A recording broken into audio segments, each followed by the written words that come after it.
त यदि हामीहरू तुलसी मालामा भगवान नाम जप गर्दछौँ भनेदेखि हामीहरूले एउटा कुरालाई अत्यन्त ध्यान दिनु आवश्यक छ।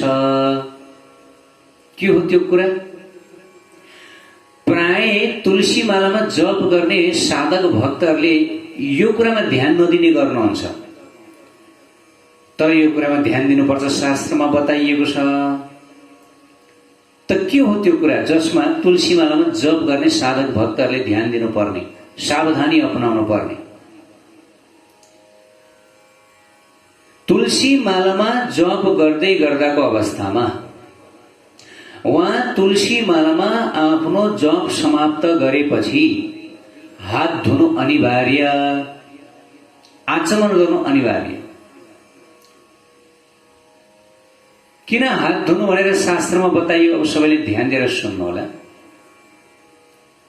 हामीहरू जुन आफ्नो वृन्दावनी झोलीमा तुलसी मालामा जुन जप गर्दछौं, त्यो तुलसी माला भनेको मन्दिरमा ठाकुरजीको चरणमा निवेदित छ। निवेदित भनेको चढाइएको। वैष्णवहरूले कहिले पनि भगवानको चरणमा अर्पण नगरिएको अनर्पित तुलसीको सेवन गर्नुहुन्न। यो त नियम हो नि शास्त्रको। जस्तो उदाहरणको लागि जुन तुलसी दल छ, त्यो तुलसी दल तुलसीको वृक्षबाट टिपेर ल्याएर क्वाप्प मुहा हाल्ने गर्नुहुन्न। यो अपराध हो। यसलाई अपराधको रूपमा मानिएको छ।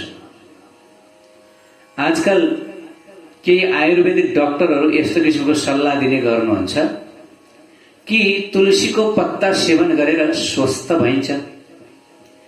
त तपाईको घरमा तुलसीको मठ छ, तपाई तुलसीको पत्ता टिपेर ल्याउनुस् र त्यसपछि सेवन गर्नुहोस् भनेर यस प्रकार सल्लाह दिने गर्दछन्। तर यो भनेको अज्ञानपूर्ण सल्लाह हो। यो भनेर मैले फेरि यो विरोध गर्न खोजेको होइन कि तुलसी सेवन नगर्नु भनेर हो। आयुर्वेद शास्त्रमा बताइएको छ तुलसीमा धेरै औषधीय गुणहरू छन्।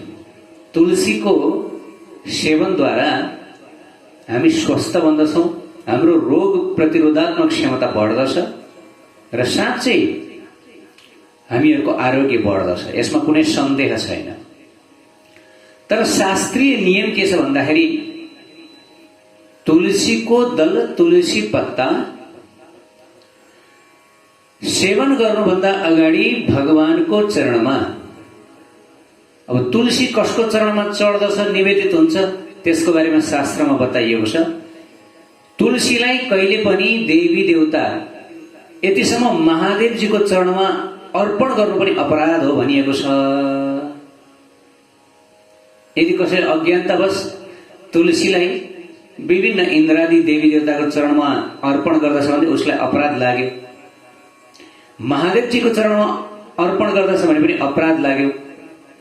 तुलसी त एक मात्रै राधा कृष्ण, कृष्ण तत्व, विष्णु तत्वको चरणमा मात्रै अर्पित हुन्छ, निवेदित हुन्छ। यो कुरा जानिरहनु पर्छ। शास्त्रको आदेश हो। शास्त्रको विपरीत हामीहरूले कहिले पनि आचरण गर्नुहुन्न, न त दोष लाग्छ, विसङ्गति पैदा हुन्छ। याद राखौं, तुलसीलाई सधैँभरि राधा कृष्ण, सीताराम वा लक्ष्मीनारायण आफ्नो इष्ट, कृष्ण तत्व वा विष्णु तत्व इष्ट उहाँको चरणमा मात्रै अर्पित गर्न मिल्छ, अरूको चरणमा हुँदैन। त हामीहरूले जुन तुलसी मालामा जप गर्ने गर्दछौं, अब यो तुलसी माला पहिल्यै भगवानको मन्दिरमा राधा कृष्णको चरणमा निवेदित भइसकेको हुन्छ, चढाइसकेको हुन्छ। मैले अघि नै भने तुलसी माला वा तुलसी दल भगवानलाई अर्पण नगरिकन सेवन गर्नुहुन्न। यदि कसैलाई तुलसी दल सेवन गर्ने इच्छा छ भनेदेखि तुलसी दल टिप्नुस्, तुलसी दल टिपेर ल्याएर भगवानको चरणमा अर्पण गर्नुस्, राधा कृष्णको चरणमा अर्पण गर्नुस्, अनि त्यसपछि अर्पण गरेर प्रसादीको रूपमा लिन सकिन्छ। यसमा दोष छैन। यो गर्नुपर्छ, गर्नुपर्ने यही हो। तर ठ्याक्क बोर्डबाट टिपेर ल्याएर भगवानलाई निवेदित नगरिकन, नचढाइकन कसैले पनि नलिनु होला। यो शास्त्रीय विधि होइन, यसबाट विसङ्गति पैदा हुन्छ, अपराध लाग्न सक्छ। त जुन तुलसी मालामा हामीहरू जप गर्ने गर्दछौँ त्यो तुलसी माला पनि भगवानलाई निवेदित हुन्छ, चढाइसकिएको हुन्छ, त त्यो प्रसादी हो। भक्त वैष्णवहरूले प्रसादी सेवन गर्न पाउनुहुन्छ, भोग सेवन गर्न पाइँदैन। यो कसैलाई पनि भोग सेवन गर्ने अधिकार छैन। भोग त केवल ठाकुरजीलाई मात्रै, उहाँ मात्रै भोक्ता, हामी भोक्ता होइन। हामीलाई प्रसाद सेवन गर्ने अधिकार छ, भोग सेवन गर्ने अधिकार छैन। त जुन तुलसीमाला हामी जप गर्दछौँ त्यो ठाकुरजीलाई अर्पण गरिसकेको हुन्छ र त्यो प्रसादी हो। हामी सबैले जुन तुलसीमालामा जप गर्ने गर्दछौँ त्यो प्रसादी हो, यो कुरालाई ध्यान दिऊ। अनि हामीहरूले प्रसादीमा आफ्नो हात छोइरहेका हुन्छौँ। प्रसादमा, भोग होइन, प्रसाद हो। प्रसादमा आफ्नो हात छोइरहेका हुन्छौँ। अनि अब त्यो हात यदि हामीहरूले मन्दिरमा लगेर यताउता छुन्छौँ भनेदेखि अब त्यो सबै प्रसादी भयो। शास्त्रीय नियम के छ भन्दाखेरि प्रसादले यदि भोगलाई छुन्छ भनेदेखि त्यो भोग पनि प्रसाद बन्दछ। यो शास्त्रीय नियम हो। जस्तै उदाहरणको लागि घरमा ठाकुरजीको लागि भनेर भोग तयार गरियो, विभिन्न परिकार तयार गरियो, अनि कसैले प्रसाद ल्याउनु भयो। अब त्यो प्रसाद, थोरै प्रसादलाई तपाईँले त्यो भोगमा मिसाइदिनु भयो भनेदेखि अब त्यो ठाकुरजीलाई भोग लाग्दैन, किनकि त्यो प्रसाद भयो। मिसाए पनि, छुवाए पनि, स्पर्श गरे पनि त्यो अब भोग लाउन मिल्दैन, त्यो प्रसाद भयो। प्रसाद कहिले पनि भोग लाग्दैन भगवानलाई। यो सधैँभरि हामीले याद गर्नुपर्छ। भगवानलाई भोग लाग्दछ, प्रसाद कहिले भोग लाग्दैन। साधारणतया नवसिकारू भक्तहरूले यस किसिमको गल्ती गर्नुहुन्छ। ठिक छ, एक दुईचोटि अज्ञानतामा यस्तो किसिमको गल्ती हुन्छ भनेदेखि दयामय, कृपामय, उहाँले त यस्तो कुराको रेकर्ड राख्नुहुन्न। तर पनि के हुन्छ भन्दाखेरि यसबाट अपराध बुद्धि बढ्दछ। भक्तिमय जीवनमा सावधानी पनि अपनाउनु पर्छ। किन भन्दा सेवा अपराध हुन सक्छ, यसबाट भजनमा विघ्न पैदा हुन सक्छ। त जुन माला हामी जप गर्दछौँ त्यो अलरेडी भगवानलाई निवेदित भइसकेको हुन्छ, चढाइसकेको हुन्छ। त्यसकारण त्यो प्रसादी हुन्छ, भोग हुँदैन। र हाम्रो औँलाले जप गर्दाखेरि के हुन्छ भन्दाखेरि अब हामी प्रसादको सम्पर्कमा हुन्छौँ। अनि यदि त्यो औँला, त्यो हात हामीहरूले नधोइकन भान्सामा गएर चाहिँ यदि हामीले भाँडा बर्तनलाई छुन्छौँ भने पनि अब ती भाँडा बर्तन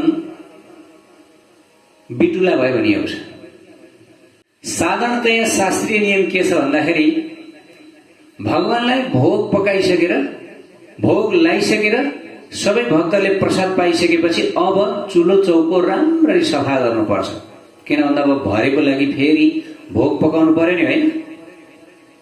त अब बिहानको प्रसादी त्यहाँ राख्नुहुन्न, एकदम सफा गर्नुपर्छ र भरेको लागि, भोग पकाउनको लागि शुद्ध राख्नुपर्छ। यो शास्त्रीय नियम हो।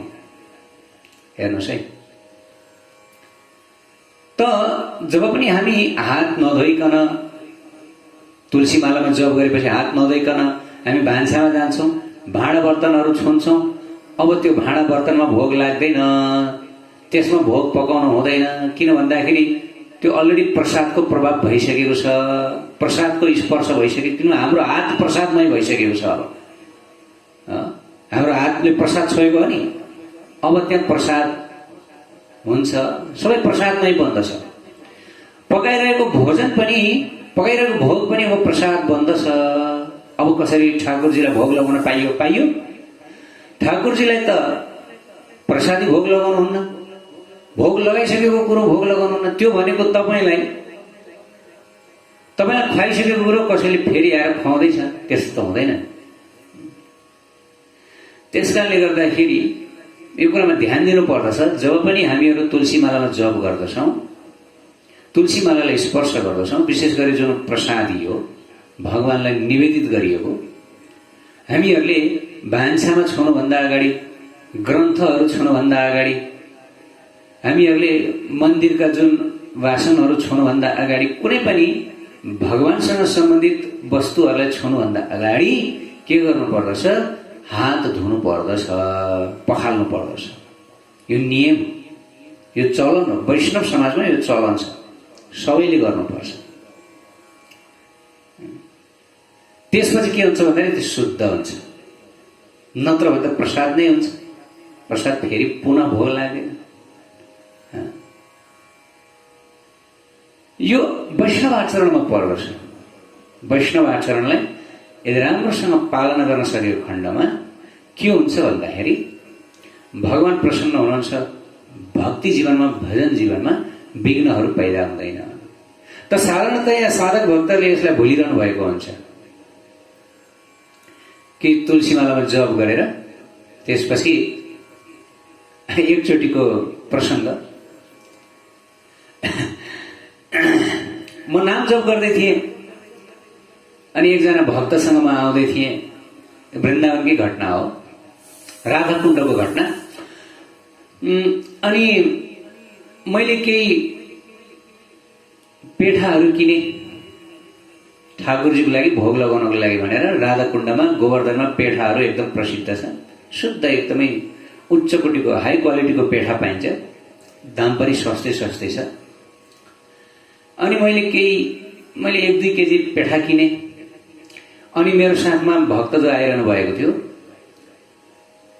अनि मैले उहाँलाई पनि एउटा डब्बा पेठा मैले उहाँलाई दिएँ। ल हजुर पनि ठाकुरजीलाई भोग लगाउनु होला, मेरो तर्फबाट हजुरलाई, हजुरको ठाकुरजीको लागि भनेर मैले दिएँ, सेवाको रूपमा मैले दिएँ, अर्पण गरेँ। त्यसपछि उहाँले मलाई भन्नुभयो, अह म स्वीकार गर्न सक्दिनँ। मैले भने किन? यो प्रसाद हो, यो भोग होइन, यो प्रसाद हो, यो मेरो ठाकुरजीलाई भोग लाग्दैन भनेर भन्नु। अनि त्यसपछि मैले मैले त भोग लगाएको छैन, मैले त भर्खर हजुरकै आँखा अगाडि मैले चाहिँ यो किनेर मैले हजुरलाई अर्पण गर्दैछु, यो कसरी प्रसाद भयो भनेर। अगाडिको कुरो, अहिलेको होइन, अलि अगाडिको कुरो। त्यो बेला मलाई यो कुरा पनि त्यति राम्रोसँग ज्ञात थिएन। उहाँले मलाई भन्नुभयो कि तपाईँले जुन तुलसीमालामा हातले जपिरहनु त भएको छ नि, हो, त्यस कारणले गर्दाखेरि तपाईँको तुलसीमालामा स्पर्श भएको कारणले गर्दा हात प्रसादमय भएको छ र अब तपाईँले त्यही हातले यो छुनु भएको छ। अब यो छुनु भएको कारणले गर्दा यो भोग लगाउनको लागि अब योग्य हुँदैन भनेर उहाँले मलाई भन्नुभयो। अनि मैले भने, ल मैले त पेठामा छोएको छैन नि त, मैले त त्यो डब्बामा छोएको छु, जुन पसलेले डब्बामा पेठा हालेर दिन्छ, मैले त डब्बामा छोएको, मैले पेठामा छोएको होइन भनेर भने। भक्तजीले भन्नुभयो, हजुरले पेठामा नछोए पनि हजुरले डब्बामा छुनुभयो, तर शास्त्रीय नियम के छ भन्दाखेरि त्यो डब्बामा छोए पनि अब त्यो भोग लाग्दैन, त्यो दूषित भइसक्छ, भोग लाग्दैन। यो शास्त्रीय नियम हो।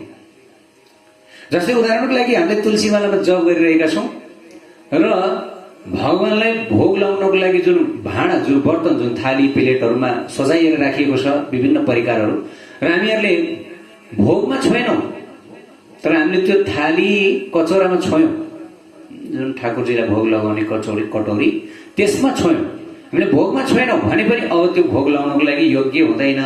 यस प्रकार बताइए। उहाँले मलाई शास्त्रीय प्रमाणै देखाइदिनु भयो। त्यसपछि मैले माफ मागेँ, मलाई माफ गर्नुहोला, म अज्ञानी। अनि मैले त्यसपछि माफी मागेँ। उहाँले केही छैन, यो सामान्य कुरो हो, यसलाई बिस्तारै बिस्तारै, यो हामी पनि भुल्छौँ। किन भन्दाखेरि ध्यान कता हुन्छ, भगवानमा ध्यान भइरहेको हुन्छ, त्यही भएर चाहिँ साधारणतया यस्ता कुराहरूमा त्यति धेरै मन लाग्दैन, तर हामी सावधानी अप्नाउनु पर्छ भनेर उहाँले मलाई सम्झाउनु भयो। अनि मैले फेरि गएर उहाँलाई एकदमै आफ्नो हात धोएर पखालेर फेरि अर्को एउटा डब्बा किनेर, नै पर्दैन, ठिक छ, दुःख नगर्नु होला भनेर भन्दै हुनुहुन्थ्यो। मैले उहाँलाई अर्पण गरेँ। त प्रिय भक्त भाइको त सबै कुरा गर्दै गएपछि जानिने हो। यदि हामी गर्दैनौँ भनेदेखि अभ्यास हुँदैन, अभ्यास नभएपछि त्यो कुरा आदत हुँदैन। त हामीहरूले के जानु यी कुरा। त अर्को एउटा महत्त्वपूर्ण कुरा के छ भन्दाखेरि जब पनि हामीहरू नाम जप गर्दछौँ